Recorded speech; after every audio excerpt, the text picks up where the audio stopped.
watching the greats like Henry Toivonen driving these fabulous, fabulous cars.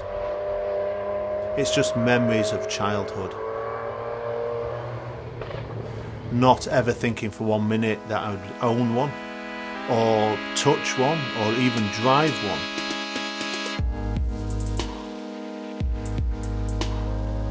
It's quite a rare car nowadays. Faces, you see when you drive past, the faces smile. It's just a brilliant car.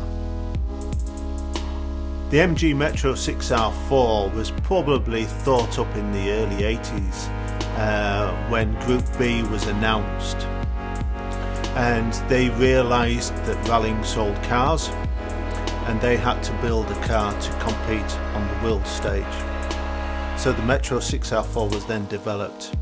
It was designed by Williams Formula One with Patrick Head in charge of the technical department. So originally they used the Rover V8 engine, and they took the 2 centre cylinders out and made a V6, giving it instant horsepower and acceleration, and they produced a 3-litre V6 engine, 4-wheel drive, mid-engined, to compete at world level.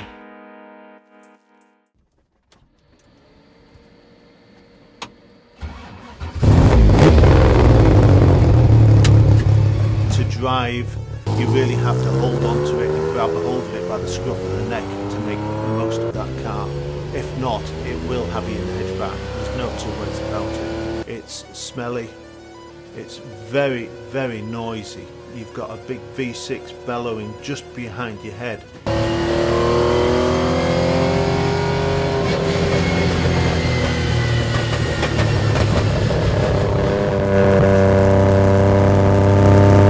The guys who drove them in the day, the famous Tony Pons and the Di Llewellyns, they were just unbelievable. They could make those cars dance.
What made Group B so appealing to myself and my friends of my similar age in the early 80s is that seeing these cars which basically looked like your mum's car that she would go shopping in, for example the Mini Metro became the MG Metro 6R4. There were silhouettes of a car that mum and dad would drive. Car manufacturers realised that they could sell cars, a lot of cars, if they could rally.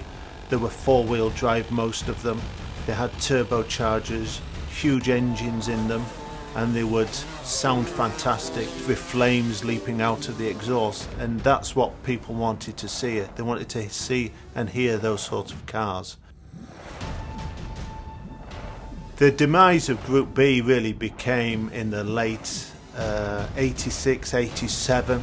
The cars were getting faster and faster. The Metros were pushing out probably 400, 450 horsepower. The Audis were probably 500 horsepower. The crowd control really was probably what killed it off, really. People were flocking to events to see these cars.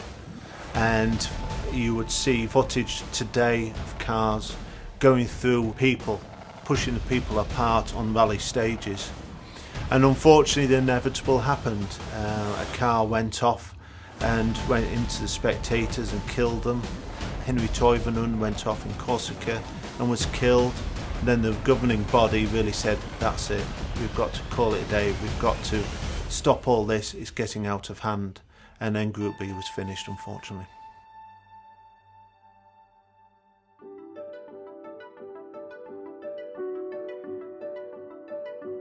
My 6R4 is kind of interesting. We knew the car had gone to Finland in the late 80s, 90s. We knew it had done a bit of competition out there, but really had disappeared. It had gone off the radar. So we thought that it had probably been destroyed, the car. But it hadn't. It had actually been locked away in this gentleman's garage.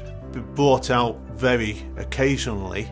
We realised that it had been originally built by RED, who were a famous satellite team who built the Di Llewellyn cars, the Didier Auriol cars. It was one of the original 6 cars. It was rallied, and then a guy called Will Gollop bought it in the late 80s, did all the conversion into full rallycross, where Tiffany Dell drove it at the British Grand Prix, and then it went to Finland and had various disguises, became a rally car again, a sprint car, and I bought it and brought it back to the UK. It's one of those things when restoring a car, how far do you restore a car? You want to retain a lot of its patina, but then sometimes, like for example with this Metro, it had 14 layers of paint on it. It was like the rings of a tree. You could see the different colours over the years and where it had been. So we took it down to bare metal and we resprayed it and rebuilt it back to the famous Will Gollop colours. You know, I think we've done the car justice and put it back to how it should be, really. Underneath it, it's all pretty much been space framed out, but the body shell has been fitted kind of over the top to give it the look of the MG Metro. So the roof, the A and B panels are all Metro, but everything else apart from that isn't. All the outer panels are all fiberglass, all the underneath is Kevlar and carbon, and also the doors are all Kevlar. So in the day they were using a lot of fantastic materials which were new onto the market. It was Formula One materials, Kevlar and carbon, had never been used before. The problem is the price of these cars have increased tremendously. Running costs have increased tremendously. Whilst other people are getting enjoyment out of it, then I will keep it. And if people can come up to me and ask about the cars and sit in the car, that's great. It's all about that. We take the car to a lot of charities, we raise money for charities, we take auction rides out in the car, and if we're still doing that and people want to see the car, I'll keep it.